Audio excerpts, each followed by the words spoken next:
Can we give another round of applause for Cornbread? Thank you, thank you, thank you. We're talking about the first writer ever is in our presence. So, I mean, personally, I don't think you normally are supposed to request people to do this, but I think we should give this man a standing ovation. Thank you. Thank you. Remember Kilroy, the peripatetic GI of World War II who was always there? Well, he's not here now. And anyway, he never made his mark with the graffiti experts of today. That's because he didn't have a spray paint can and a felt-tip pen. For these are the real villains of the graffiti explosion. Well, the first graffiti that I noticed and that I admired a lot and was Tacky 183. Tacky was the top dog. Tacky took it to the max. I mean, I think this kid lived to write his name. I didn't start it, but I was just the next step. The boy got up. There's no denying that every place you look, you wouldn't see Tacky. You could walk 40 blocks and see my name on every pole. Park Avenue, Lexington Avenue, Madison Avenue, Sutton Place, all the cross streets. And it just hit them all. And your name would be there and people would say, how did you write it and nobody saw him? That was the big mystique of graffiti. After Taki was everywhere, there was an explosion of taggers. We were just having fun. You know, cops chasing. You know, it was a cat and mouse type thing. It started out as fun. It was an escape route. We wanted to be known. The more we got into it, the more publicity we kept getting. They write their name around so they could be known, and it don't make no kind of sense. I do not recall any of them calling themselves artists. We were not writing to make any political point at all. We were just vandals. The Vandals were a tribe of people who invaded Europe in the 4th and 5th century and for no apparent reason destroyed much of what they found there. Sometimes it seems as if the Vandals live again and have invaded the United States of America. When the police officers learned that I was in custody, all the cops started coming to my cell asking me for an autograph. But the birth of graffiti was conceived in Philadelphia, not New York. Yeah. Yeah, the documentary has some ambiguity, but there are receipts now. Come on. Yeah, and can I also say, all these people who y'all look way too young to be doing graffiti in the 60s and 70s, so y'all gotta tell me about what y'all eating and stuff, because I need to do that. Man, y'all look younger than me. I'm doing the wrong stuff.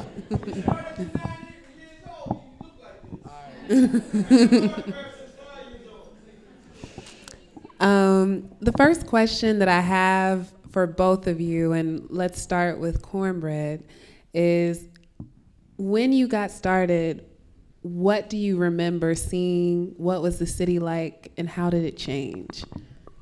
There was no graffiti. There was no graffiti. The only graffiti that you seen was gang names. Gang members wrote their name on walls to identify their turf. And I was in reform school with a lot of gang members. And I used to write love letters for the gang members to their girlfriends. And I established a rapport with them. And as a result, I was able to write my name beside their names in the reform school with nothing said about it. But I took it to the next level and wrote my name in the bathroom, the administration, the cafeteria. Can you hear me? I wrote my name in the cafeteria, in the bathroom, in the school, the blackboard. On an elephant? Well, I hadn't got to that yet. I wrote my name all over the infrastructure of this juvenile institution. And I had the institution talking about me, and they gave me an ultimatum to clean it off or go to the hole. And the defiant disorder that I had, I said, take me to the hole. And when I came out the hole, the gang members really applaud me. Cornbread, you get out, come down our way and drink wine with us. When I came home, I used to go to all the gang members' neighborhoods and drink wine with them and write my name. I never caught a bus going anywhere. I walked everywhere, and I wrote Cornbread everywhere. And it wasn't long after when I came home, my grandmom died. And then two years later, my mother died. And I really didn't have anyone. And to mask the pain, I used to write my name everywhere so that I wouldn't suffer. And I was going to work one day, like I said, working in Bisco, and I'm reading the newspapers, and it said the newspapers, Cornbread shot to death. It's page 3. I turned to page 3, and it read the fantastic career of Philadelphia best-known graffiti artist, came to a violent end Sunday outside a hotel and bar. I'm reading about my own death. That became a prescription for disaster. And I knew I had to do something amazingly bizarre to snatch the public attention, to let them know that that still exists. And I had pondered countless possibilities, and I came to the conclusion to go to the zoo. Why? Because the zoo is a tourist attraction. And I know if I wrote my name somewhere in the zoo, they're going to read about it. So I went to the zoo, and I'm watching the zookeeper shower down the elephant with the water hose. I watched the zookeeper take the rake and rake up his waist. I watched the zookeeper make human contact with his elephant. And I concluded if he can touch his elephant, so can I.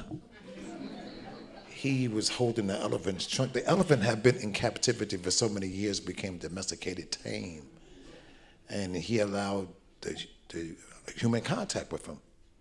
And I seen him touch the ears, the trunk, and just make contact with his elephant. And the third day, I got enough heart to do it myself. I went to the zoo, came to the back of the fence. I came down to the enclosure we was at, and I hopped into the pit, and I walked up to him. I took the spray paint off, and I started shaking them. And the elephant turned around, and he looked at me. And he didn't do anything. My life was not in jeopardy, and I walked to him, and I wrote, "Cornbread lives." And I ran to the other side, I wrote, "Cornbread lives." So I came out the pit, and I started walking away, and I looked at the zoo, and I went off. I started writing on the concession stands, the benches, the tables, and everything. I just demonorized the zoo. I'm coming out the zoo, and when I get to the turnstile to come through, all these park guards pulled up on me. We got him, and locked me up and put the handcuffs on me and took me to the police station. And the whole time I'm in a holding cell, the cops is coming down like, "Which one of y'all was Cornbread?" I said, "Here, kid, give me an autograph." And this is like all day long. I said, "Wow, I'm liking this." So I go to the court, and I'm going through the hallways, going to the courtroom, and everybody was well-wishing me like, well, what has happened? Little did I know that the media had created a monster because they kept promoting me, kept putting it in, and they was talking about me a lot in the newspapers. And the more they talked about me, the more I wrote. So I knew that if I wrote on bizarre things, the media would print about me in the newspapers. And Georgie Woods announced on the radio that the Jackson 5 was coming to Philadelphia to do a show to battle the Jackson 5 at the Uptown. And I goes down to the zoo. It was like a publicity stunt. If you wanted the autographs, come to the international airport. And I goes down there, maybe 60 people. And the plane comes in the idles, about 15 minutes, and the step lifts down, and Michael Jackson came to the top of the stairwell, and he threw a kiss, and everybody went ballistic. Back then, the Jackson 5 was one of the hottest groups in America. And Michael, Tito, Jackie, Jermaine, and Marlo came down the steps. Everybody went ballistic. And in the midst of this chaos, I zipped up the steps, hold on to the right cornbread on the jet. The jet goes to California. When it gets to California, it makes the local news. Philly graffiti artist spray paint TWA jet. Hollywood hotshots read the article and decided to make Cornbread the next movies. They sent representatives from America International Release here to Philadelphia to meet me. Without the benefit of knowing me, they just waited till I surfaced. We're coming from the Graffiti Alternative Workshop. Rizzo did not fund us. Mayor Tate did not fund us. Mayor Green did not fund us. We tore the city up. Graffiti went on unchecked in the city for 17 years, right? And when I met the representatives, they made a proposition to me about the movies. I guess a lawyer. Well, I guess the lawyer, they wanted to know who was the lawyer and why he's here. I said, he's my legal counsel. They said, no, our counsel is the legal counsel. I said, well, your counsel is legal counsel for you, and my legal counsel for me. He said, don't work like that, Cornbread. Our legal counsel runs everything. I didn't play ball with them. And after 3 weeks, they left and went to Southside Chicago, changed the location, changed the plot, and changed the characters. Guess what the name of the movie was? That's right. When they met me, Earl said, if you're gonna make a movie about Cornbread, I want to be in it. Well, who are you? My name is Earl. They call me Cool Earl. Well, keep that in mind.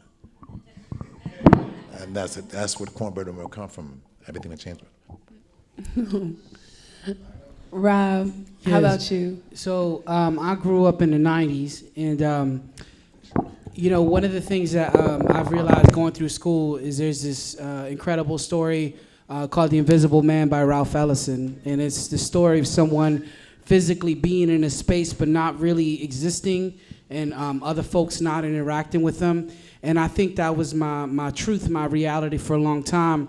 For a little while in my life, I grew up in the back of this store, and I would, you know, I was like the person who would go and take out the waste every day. You know, like we grew up in like real poverty, and so that diminished all the self-respect I had for my, and you know, being in the city and starting to see, like I remember one of the first people I saw was this guy named Densky, and then my brother, he came out and he said, you know, his tag name was Maz. And so what I realized was, you know, my cousins all were graffiti artists at night. And I was so afraid to go to school. I just seen so much violence in my life. You know, I've seen people be stabbed, and, you know, I felt fear for myself. And so I started hanging out with my cousins doing graffiti just so that I could have that protection. But I didn't see it as an art form. And just to give you guys an idea, you know, even in the 90s, when I was going to school, the first day of school, my high school, my teacher hands me a book and she says, just write down word for word what's in here. So if anybody looks in this classroom, it looks like you're doing something.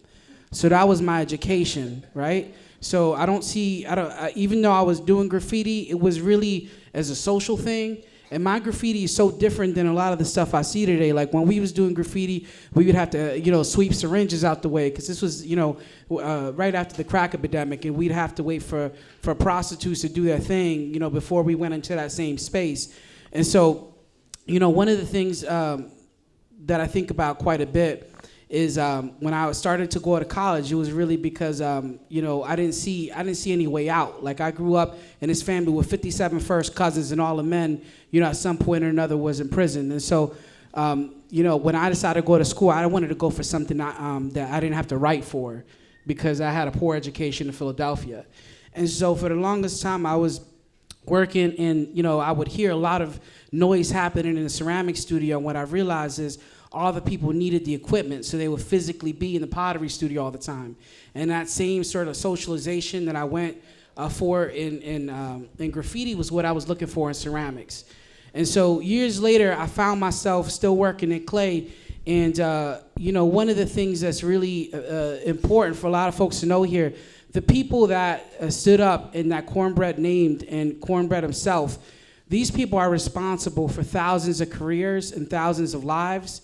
You know, for myself, I wouldn't be where I am if it wasn't for you.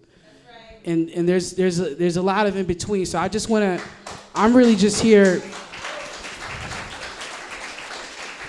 Just so you guys know, I'm a tenure track professor at Tyler School of Art. I've worked in the Philadelphia Museum of Art. I have worked in LACMA. I've worked in a lot of places, and literally, I would just be what I was, a security guard at the place across the street, opening doors for people, if it wasn't for the work that you guys did much early on. And so when I was in college and I was around all these white faces, I was trying to be like them. So I was trying to make teapots. And, you know, I didn't really grow up in a place where people drank tea. You know what I mean? It's not like you in the hood and somebody come over and be like, yo, what's up? You want some tea? You know, so I was trying to figure that situation out. And after a while, I realized that I was always trying to hide where it is that I was from. I was afraid to show that I was from a poverty-stricken area, that I was from an area that, you know, that had a poor education. So anyway, I winded up figuring out that really graffiti is part of my lineage. Graffiti is part of my heritage. And so a lot of the work that I do today is I look at histories like the history of Chinese porcelain, the history of Greek pottery, but intersected within that is the history of my heritage, and graffiti is a distinct part of that. And so graffiti isn't just an art form, it's now a part of our entire, for me, my DNA and my history. You know, so when I make an arrow, and I have that on a pot, the same way that somebody 2,000 years ago, you know, painted a flower with that same sort of vertical sweep and line, it really connects me to this longer history. And so I met one of my idols recently. It is named Malcolm Mobutu Smith, and he's a graffiti artist turned ceramic teacher. And one day I got a magazine and I saw him on there, and it made me think, you know, I could have a career in the arts. Because look, there's a black man who's teaching at a college. And when I met Malcolm and I started talking to him about, you know, the history of graffiti, you know, he said the reason why he started was because of this guy named Cornbread in Philadelphia. And the only thing that he remembered was the start of graffiti in Philadelphia. And so this man that encouraged me to even have a career, his inspiration was you. And so it's really incredible to you know, have this entire thing come around and be on the same stage, because, you know, I'm not exactly sure if folks that are in here know the implications of what you have done is. Like, even the curriculum in which I teach my students and engage with them every day is now has this deep sort of respect and admiration for what it is that, you know, graffiti stands for. It's about, like, being able to fight back if you don't have art in schools. And so right now there's programs like Fresh Artists where the kids make artwork and then they sell that artwork to buy supplies back for the kids, you know what I mean? And so that's the way that people in the Philadelphia School District are having to buy art supplies. And you know, the truth is graffiti was the only art form that we had, visual arts. Hip hop, rap was the only sort of music class that I had. So I grew up doing hip hop. And so now in my life, I see a lot of the things that folks will see as defects as effects. So that's really my history with graffiti. Can I just share one quick piece with y'all? So I want to share, I mean, since I'm in front of this legend, I want to share a piece I wrote about art, and specifically being here in Philadelphia and growing up in this Philadelphia school district.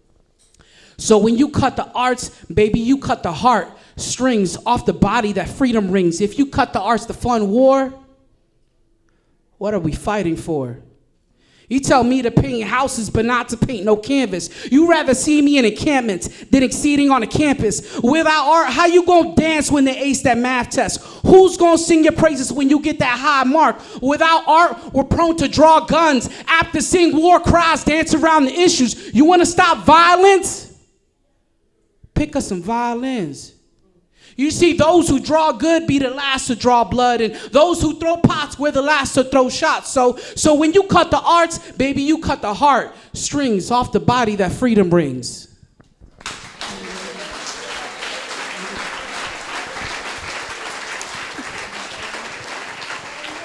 A question for Cornbread. What has it been like over the last, now 50 years, right?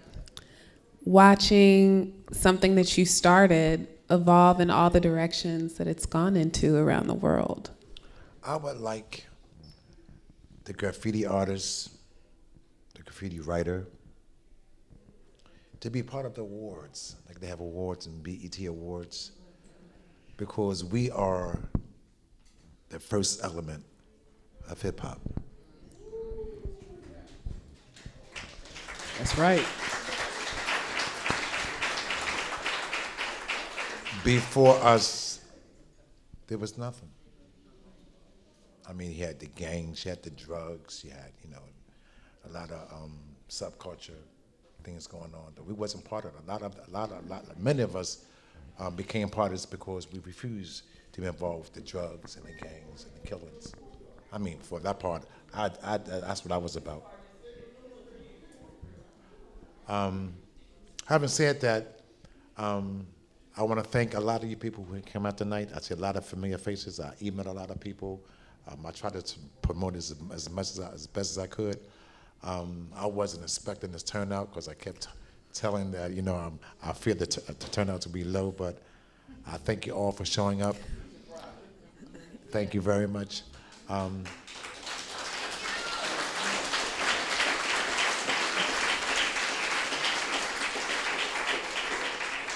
I just got back from Germany, and they say that, like, you know, when artists and entertainers and people go to Europe, they are perceived very different.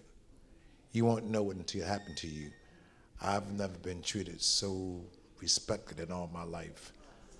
I went to 3 cities. I was supposed to go there for 3 days. I went up staying 8 days. I visited 3 cities, and there's a good chance I'll be going to Rome next year. And this is really a global culture, and a lot of people want to know where it starts at. And things just come back to me all the time, you know. I have T-shirts before you leave. I have some T-shirts with the elephant, with the jet. You can purchase a T-shirt at the front door before you leave, and I would love your support.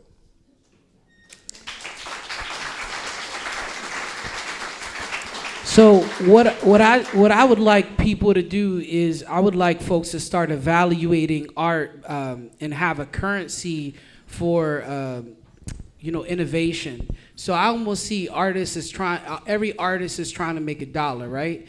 So right off the bat, you Cornbread, you already got $1. You created this damn thing, so you got $1, right? Some of us have a talent. Like some of us, we can make somebody look realistic, right? So maybe that's worth 50 cents.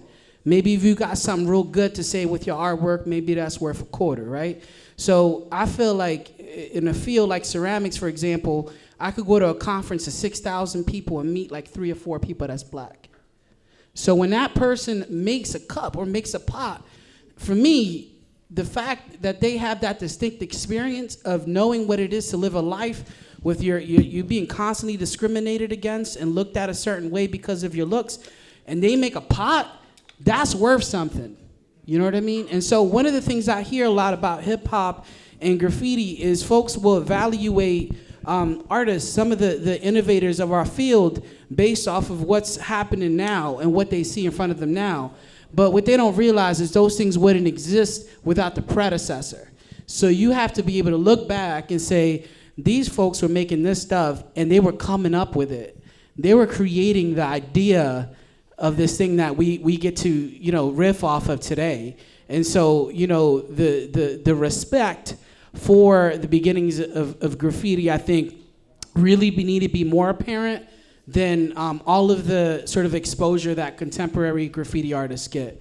I don't mind Banksy or whatever, but as a Puerto Rican American, and really my ancestry is from the Congo, and so growing up in a mostly black community and doing graffiti, that's just a lot of different than growing up in England and doing graffiti. And so when I do it and somebody tells me you can't do that because Banksy did it, I feel like so much of the artist community don't quite think a little bit about how an art form could be a part of somebody's lineage and heritage, and I can't really make anything else without being honest to myself.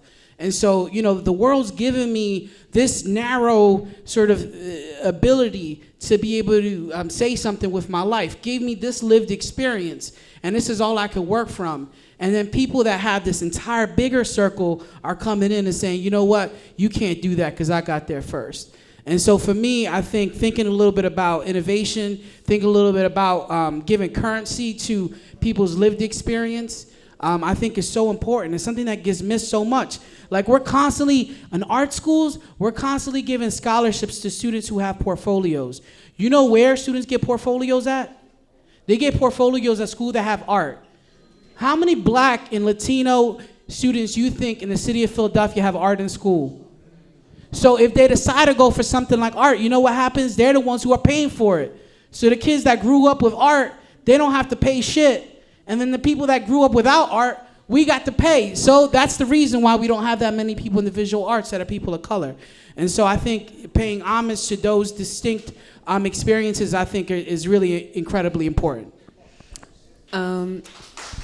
Yes, applause for that. One more question for both of you, then we're going to open it up for a bit to the audience. So this event, we came together as part of a series to talk about graffiti and social change. Something that you guys have both noted is that it didn't start off necessarily as art for you guys. So I'm curious, in you guys' trajectories, at what point did it become art, and at what point did it become political, if it became political? Well, for me, I go back and forth with my peers. You put the mic a little bit. Can you hear me? I go back and forth with my peers because as a youngster, I was a wall writer. But I get so much rhythm from the world that they pays me to come and appear. I consider myself an artist, you know. It's political now because the way it is, it's like we're easy to be exploited, very easy to be exploited. I mean, you got people that got money, they're making investments, and then like wall writers, you know. A lot of people who you seen in that film tonight didn't get paid. The people who made the film got paid, and they still get paid to today. And in regard to the artists, I'm an artist. I'm a born war writer.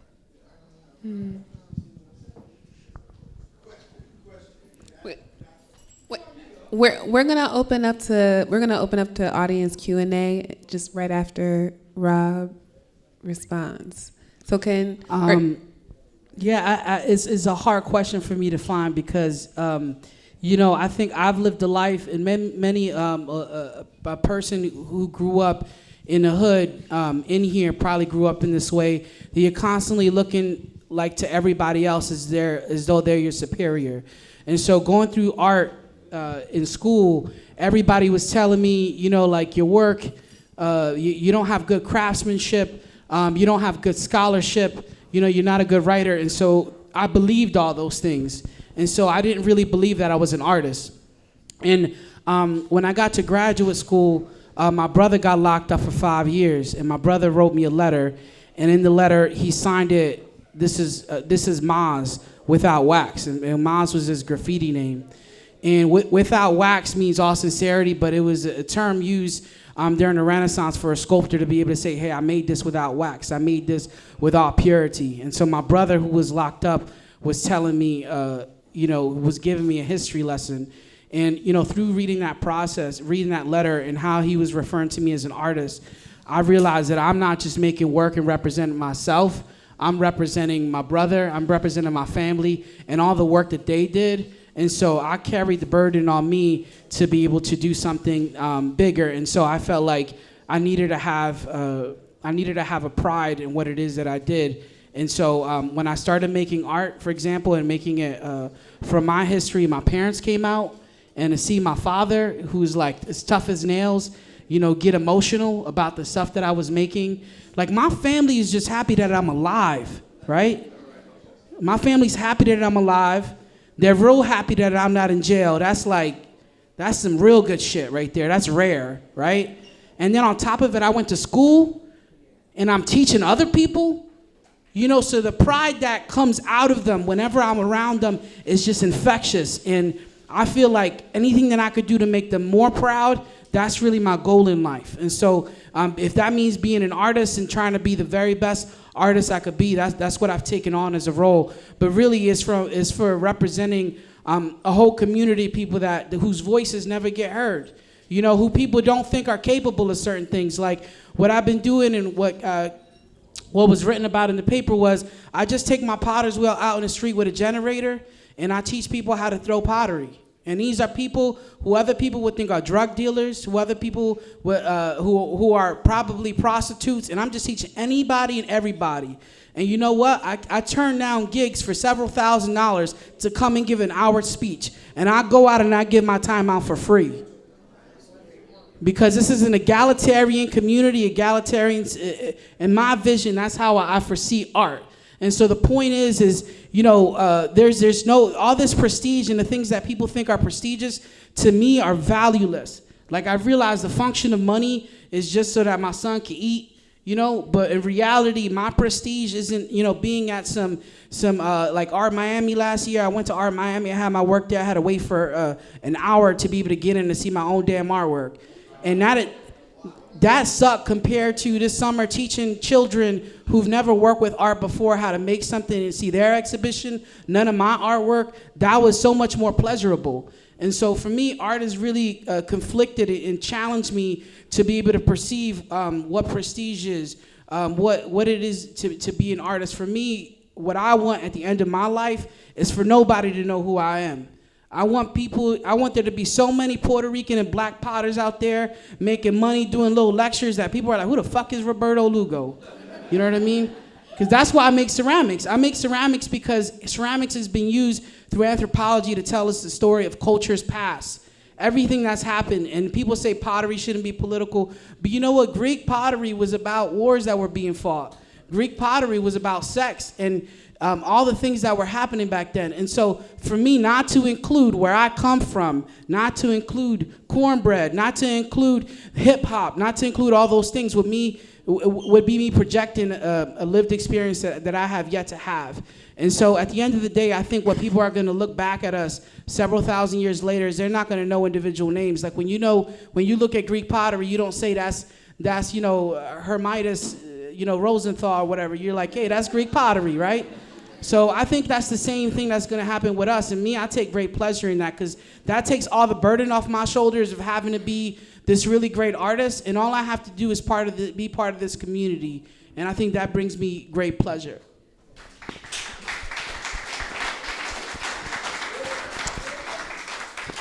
All right. So we're going to do 10 minutes of audience Q&A. There was someone who had a question. Are you still in the room? Could you maybe, he's coming down? Okay.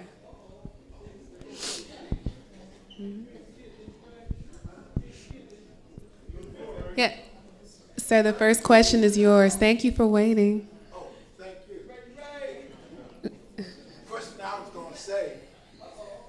Right? What's up, fella? Question I was gonna say about. You need a mic. I can talk. I don't need a mic. I can talk about it.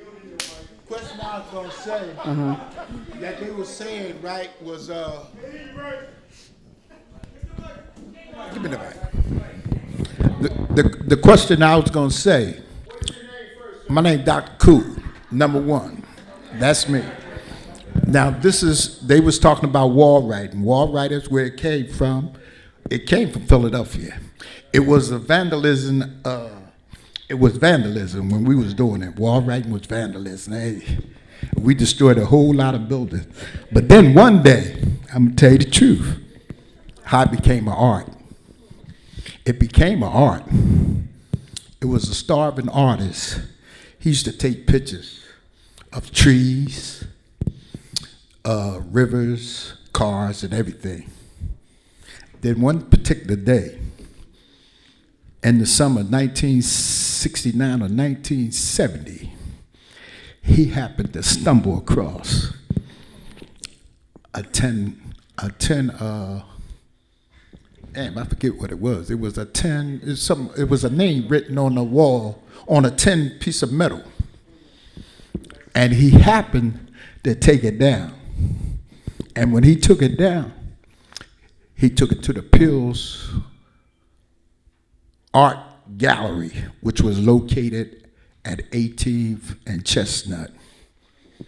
He put a sign up there, and the asking price was like $1,200.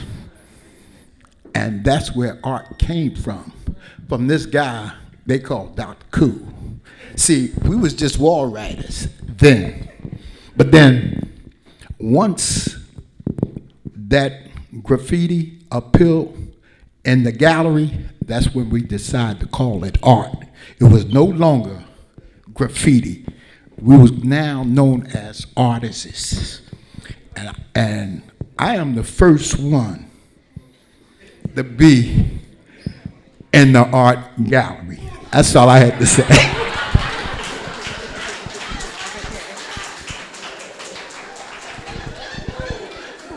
It's in the book. It's in the book. All right. So, yeah, it was. So, were there questions? Let's start with the young lady in the back. Who really started the crowd? I started the crown. I started the crown because my name has.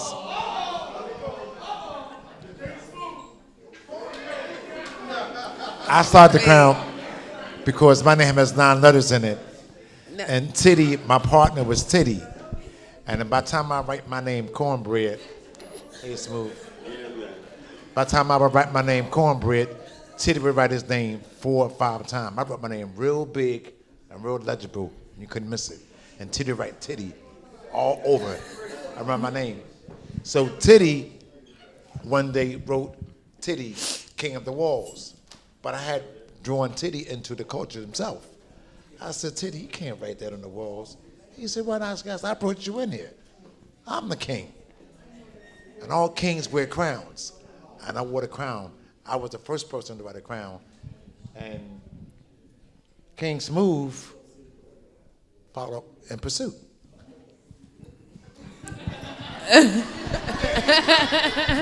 Okay, wait. Kind of, sort of. What would the king do with the name King Smooth without a crown? Cornbread. All right. We have some disputed history. Are there any other questions? All right. This woman right here with the. Mm-hmm. Just a boy from the hood. You were a pioneer in the sense that you walked into what you had never imagined and accomplished it. You really did. You were a pioneer. We followed you in my family. My husband and I, my husband is Worm. So he followed, what you were doing. But it was graffiti, but it was places where no one could imagine a human being could actually get there. So you really did open an energy of graffiti. And so, you really, you are, I know they take that lightly when they say pioneer, but you treaded in an area where no one had ever been. And for that, you deserve to be called a legend.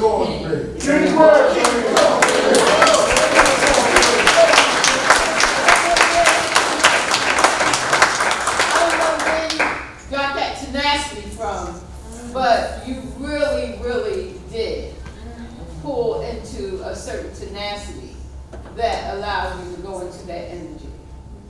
Well, my response to that is, I would have eventually grown out of that, but if it wasn't until Cornelius Hosey got killed.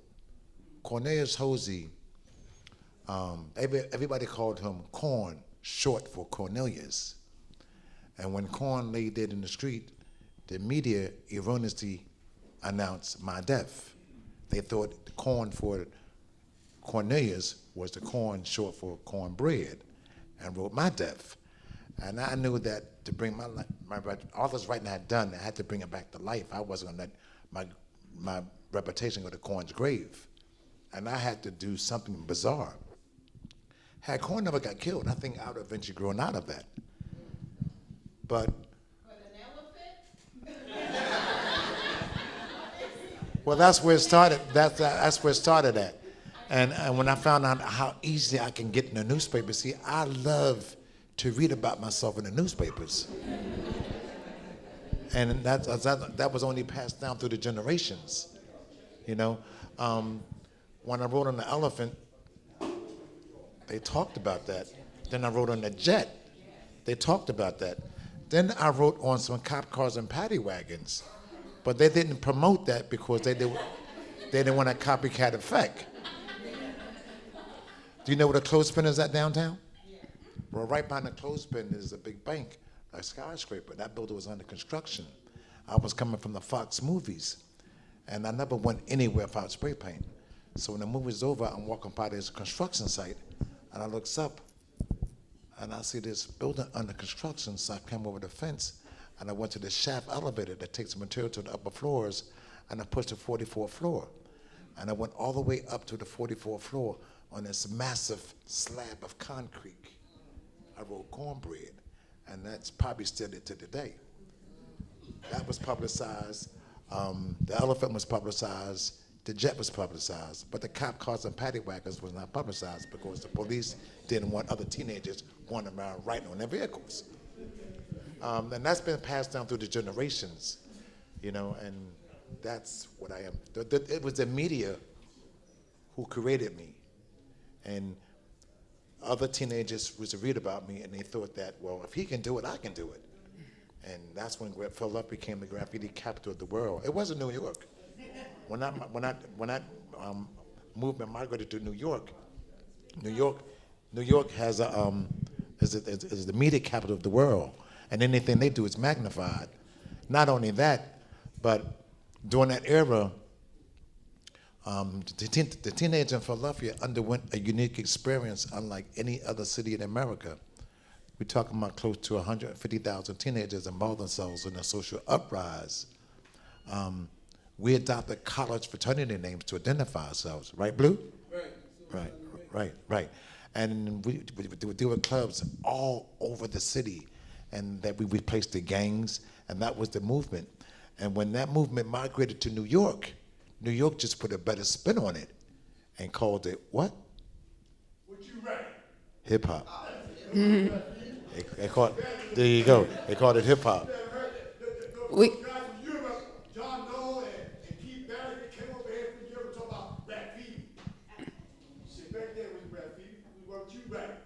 Right. Before we get to, because we're gonna take another question here, but I also wanna connect y'all. One thing, graffiti is sort of related to the ancient word from Greek, which is graffito, which means to scratch through. So during the Greek culture, when they made the pottery and they would scratch through it, it was graffiti, and so I love that we still have that connection. You said there's a young woman over here that has a question. We have time for one more question. So we're gonna take this gentleman right here. Who are you? First of all, I want to thank Cornbread for mentioning the guys and the guys' names and stuff like that there, because the history of graffiti and wall writing started with a lot of these guys who don't even get recognition. There you go. Who were some of the first guys. I back in 1968. Some of them guys up there were the same way. 67, 68, and we're not rich. We didn't look for glory back in the day. We were just vandals. Okay? And Cornbread, every last one of us looks up to him because he's our leader, the king, first writer, unofficial leader. He's getting the accolades that he should have got many years ago. And I'm glad it's been bestowed upon him while he's alive, instead of being a martyr when he's dead. So he carried us, and somebody is representing. Okay. So we have time for one more question. I don't know. Oh, okay. All right, sir. Last question for you. So, an actual question. Have any, when was the last time any of you writers actually wrote? That's a good question. I wrote my name in Germany. I was in Germany and they asked me to write my name. When? June. Oh. Yeah. In Germany. In Cologne. On what? On a wall. Yeah.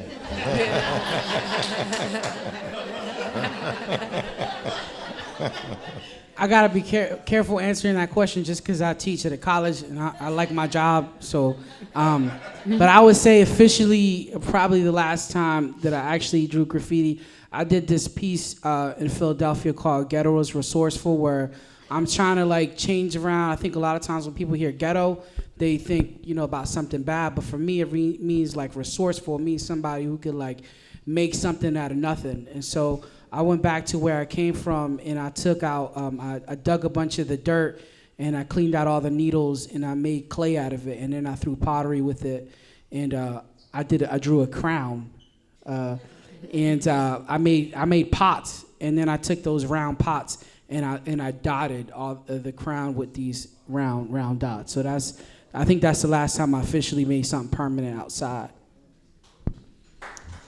All right. It's getting so sorry to have to cut this evening short. Can I say one last thing to young artists in here? Yeah, you go right ahead. I've noticed when I'm making, as I've been making art, that a lot of people will try to take advantage of you.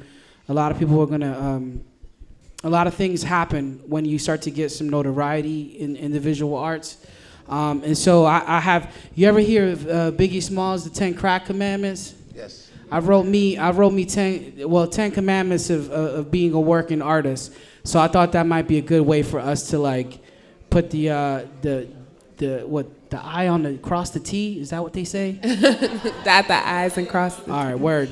So number 10, look, watch how you make your ends. You see cash could buy Benz, but it can't buy friends. And 9, keep your ambition in line. If you always looking forward, you can't buy back time. And 8, you might have to see some hate, because most things that you make, nobody relates. And 7, look, watch out for dudes named Kevin. They gonna come in different names, offer you big fame. You trust in the wrong people, that brings you big pain. And 6, look, you might have to take some licks, but there's a limit to that, son. Don't take no shit. And 5, nobody's more important than your wife. Ignoring loved ones brings you big strife. And 4, this rule you can't ignore. Believe in yourself, man. Of this I'm sure. And 3, look, this rule has got to be key. Being bitter is expensive. Being kind is free. And 2, look, just forget everything you knew, because all you know it alls, you learn nothing new. You see people going to try to rank you. Believe this, my friend. It don't matter how long it takes for you to get to the end. If you keep making ones, this world's going to see you a 10. The end. I'd like to say one more thing before you leave. I thank everybody for coming tonight. Get your t-shirts on your way out. Thank you, everyone. Thank you so much for coming.